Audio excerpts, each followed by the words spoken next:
Apenas o verso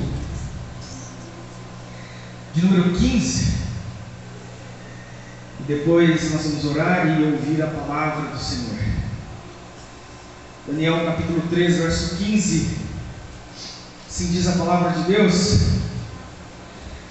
agora, pois, se estáis prontos, quando ouvirdes o som da buzina, do pífaro, da cítara, da harpa, do saltério, da gaita de foles e de toda sorte de música, para vos prostrardes e adorardes a estátua que fiz, bom é.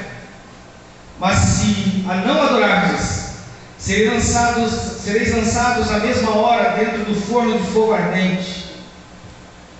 E quem é o Deus que vos poderá livrar da minha mão? Meu Deus. Senhor, não temos palavras para expressar ao Senhor a nossa gratidão. Uma noite de fé, uma noite de vida, uma noite de avivamento, uma noite de qual o teu povo está envolvido com uma obra do Senhor. Nós pedimos que o Senhor venha nos alimentar com sua palavra, com o vivo que desce do céu. Tira todo impedimento, toda obra das trevas, que eu não seja, Deus, uma pedra de tropeço, mas sim um canal de bênção para meus irmãos. É a nossa oração, em nome de Jesus, amém e amém. Glória a Deus. Bom, quando eu olho para a Bíblia Sagrada, nos seus dois cenários, Antigo e Novo Testamento, em algumas ocasiões o povo de Deus enfrentou desertos, outras ocasiões o povo de Deus enfrentou vales, outras ocasiões o povo de Deus enfrentou tempestades, em outras ocasiões o povo de Deus enfrentou exércitos inimigos. Mas todas essas situações significam uma única coisa: quando o povo de Deus está enfrentando algum tipo de provação. A verdade é que o povo de Deus passa por provações. E quando eu olho para a Bíblia Sagrada, tentando entender o porquê que provações chegam na vida do povo de Deus, nós temos alguns motivos. Em primeiro lugar, algumas das provações que o povo de Deus enfrenta são permissão do próprio Deus. Deus permite que situações difíceis, complexas, problemáticas se aproximem da vida do seu povo, para que seu povo tenha mais fé, tenha mais ânimo, tenha mais virtude, tenha mais temor. Mas esse não é o único motivo do porquê que o povo de Deus enfrenta provações. Olhando para a própria Bíblia, nós vemos também que o próprio diabo muitas vezes se levanta contra o povo de Deus para prová-lo, para tentá-lo. Olhando para essa provação permitida pelo Senhor e a provação causada por Satanás, nós temos o exemplo de Jó, servo do Senhor, que enfrenta uma provação desse gênero.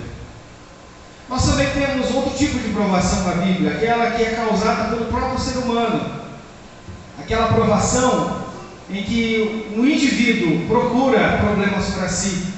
O exemplo é Jonas, que decidiu pagar para passar por uma provação. Literalmente, ele pagou a passagem para Tarsis, entrou no navio para ir para longe de Nínive, onde o Senhor havia mandado ele ir. Esse é um exemplo de alguém que entrou na provação porque quis. E também é verdade, no dia a dia nós encontramos muitas pessoas, eu não sei se você já conviveu com pessoas assim, você olha para ela e fala assim: olha, essa pessoa está passando por isso porque ela quer. Esse tipo de prova aí ela procurou com as próprias mãos. E existem provações que nós também passamos, o povo de Deus passa, por causa de outras pessoas, que é o caso desse texto. Nesse texto, o profeta Daniel, ele não é citado no capítulo 3, nós temos um homem chamado Nabucodonosor. Este homem, que era um político muito influente e que tinha mania de grandeza, resolveu erigir para si uma estátua de 30 metros de altura, estátua essa de ouro. E nessa estátua de ouro ele exigiu que todos os trabalhadores do império se curvassem a ela, adorassem a essa estátua, prestassem culto a essa estátua. Exigiu que todos fizessem isso, mas naquela ocasião havia 3 homens que não se dobraram a essa exigência maligna desse homem maligno. O fato é que esses homens não fizeram nada de errado para entrar para essa provação. Eles não sofreram uma tentação de Satanás, muito menos foi o próprio Deus que colocou isso para eles passarem. Essa provação foi causada por um homem, por terceiros, por uma outra pessoa. Independente de qual seja a provação que o povo de Deus enfrente, seja aquela na qual o Senhor permite chegar, seja aquela causada pelo diabo, causada por si ou por outras pessoas, sempre vai surgir a essa pergunta do versículo 15, que está lá no final: e quem é o Deus que vos poderá livrar das minhas mãos? É como se essa pergunta retumbasse em nosso coração e nos lembrasse: quem é o nosso Deus nesse momento? Quem é o nosso Deus na hora da provação? E louvado seja o nome de Jesus, que nós estamos aqui para cultuar o único Deus verdadeiro. Glória Porque a nós vamos Deus. responder para Nabucodonosor que o nosso Deus é o Deus Todo-Poderoso. Aleluia. Mas o que chama a nossa atenção é que essa aprovação mostrada nesse texto revelou 3 coisas. E essas 3 coisas eu quero compartilhar com vocês nessa noite. A primeira delas, quando Nabucodonosor faz a pergunta no verso 15: e quem é o Deus que vos poderá livrar das minhas mãos? Sadraque, Mesaque e Abednego responderam. Olha o texto do verso 16.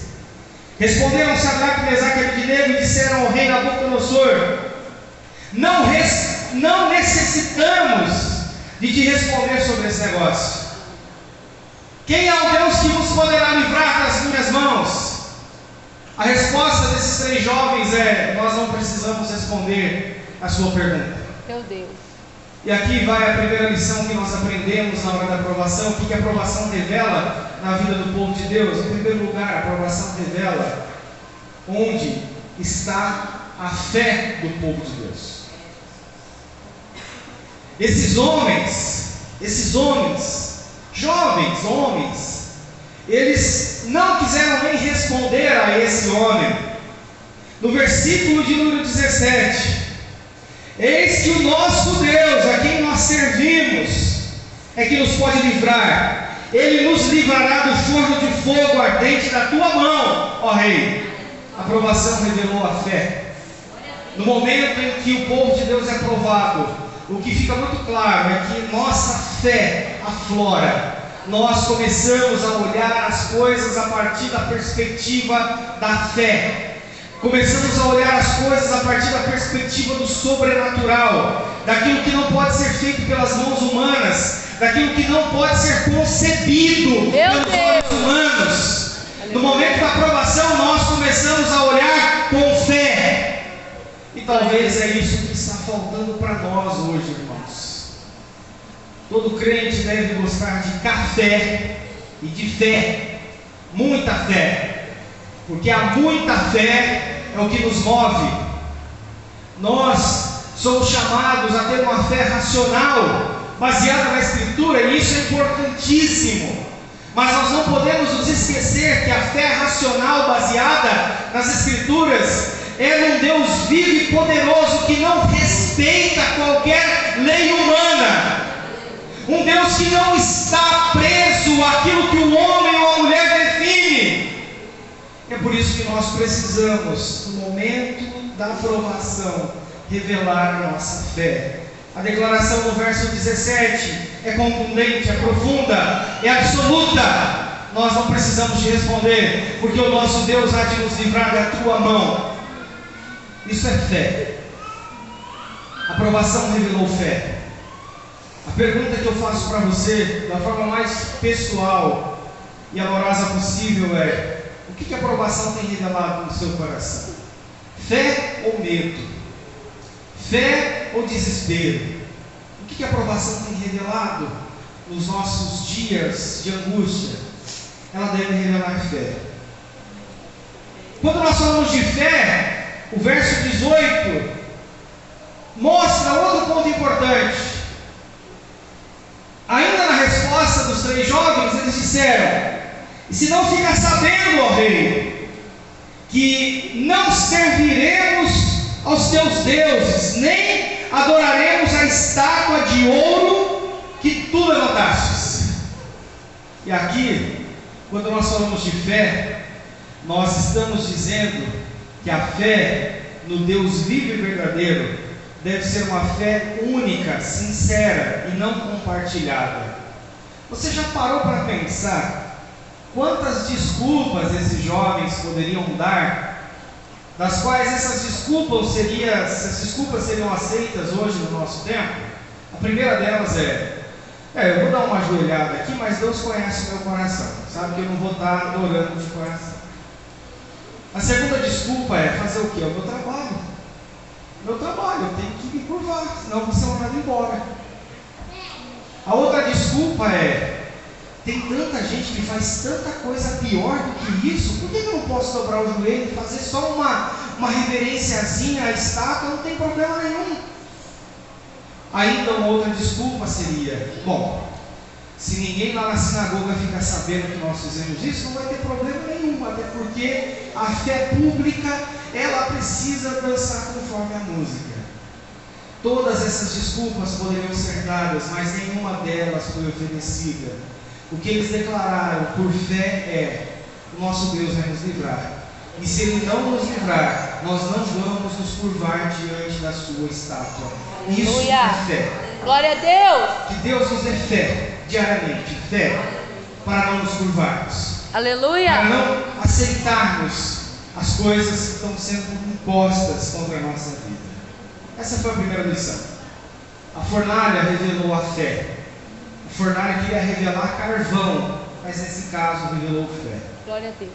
A segunda lição importante que nós aprendemos aqui sobre a revelação da fornalha se você comparar o versículo 16 com o 23, fica claro que nos 2 versículos, esses homens estão unidos. Esses homens estão unidos. Essa união, essa unidade revela a amizade. Uma coisa é verdade, irmãos: fornalha revela a amizade, provação revela a amizade. Normalmente essa semana do mês é a semana em que as pessoas mais têm amigos, porque é a semana do pagamento. A semana que você enche o tanque do carro, a semana que você tem dinheiro na conta, a semana que você pode dar alguma coisa em troca. Nessa semana surge um monte de amigos. Mas é nessa semana que surgem os falsos amigos. Porque os verdadeiros amigos, eles vão se alegrar com o seu ganho, com o seu sucesso, mas nunca vão dar as costas para você na hora que você estiver na fornalha. Essa é a grande verdade. Essa é a grande verdade. Estava conversando com um rapaz. Ele disse: olha, aprendi uma coisa, que amigo mesmo é só Jesus e a nossa família. São os únicos amigos que nós podemos confiar. A fornalha revela a amizade. Se você considera amigo quem te levou para a fornalha, você está errado. Amigo não te leva para a fornalha. Se você considera amigo quem na hora da fornalha te deu as costas, que deixou lá queimando sozinho, você não tem amigos, você tem pessoas de interesse. Meu Deus. Se você considera amigo aquelas pessoas que quando você cai na fornalha, ao invés de tentar tacar água para apagar, joga mais gasolina para pegar mais fogo, você não tem amigos. Você tem tribulação na sua vida. Você precisa de amigos de verdade. Amigos de verdade vai jogar um, vai jogar os três. Vai jogar um, vai jogar os três. Nós não vamos ficar sozinhos nessa situação. E esse é o apelo que eu faço a todos vocês. Saiba escolher os seus amigos, porque na hora da fornalha, os verdadeiros amigos é quem aparece. Primeiro, A fornalha revelou a fé desses homens. A fornalha revela a sua fé. Segundo, a fornalha revelou os verdadeiros amigos desses homens. A fornalha revela os seus verdadeiros amigos. Sabe o que é profundo, profético, maravilhoso, poderoso? É a terceira e última lição, mostrada no verso 25. Esses homens foram jogados no fogo, um grande fogo, um fogaréu. Para se ter uma ideia, os que jogaram esses homens no fogo morreram de tamanha temperatura que estava ao entorno daquela fornalha. No versículo de número 25 está escrito, o rei dizendo, respondeu e disse, verso 24, perdão, não lançamos nós 3 homens atados dentro do fogo? Responderam e disseram ao rei, é verdade, rei. Eles amarraram os 3 jovens, jogaram no fogo. O rei faz uma pergunta, nós não jogamos 3 homens amarrados dentro do fogo? Os auxiliares do rei respondem, sim, é verdade, nós fizemos isso. Versículo 25, respondeu e disse, eu porém vejo 4 homens soltos, Aleluia! que andam passeando dentro do fogo, Glória a Deus. e nada há de lesão neles, e o Glória a aspecto Deus. do quarto é semelhante ao Filho dos Deuses. Meu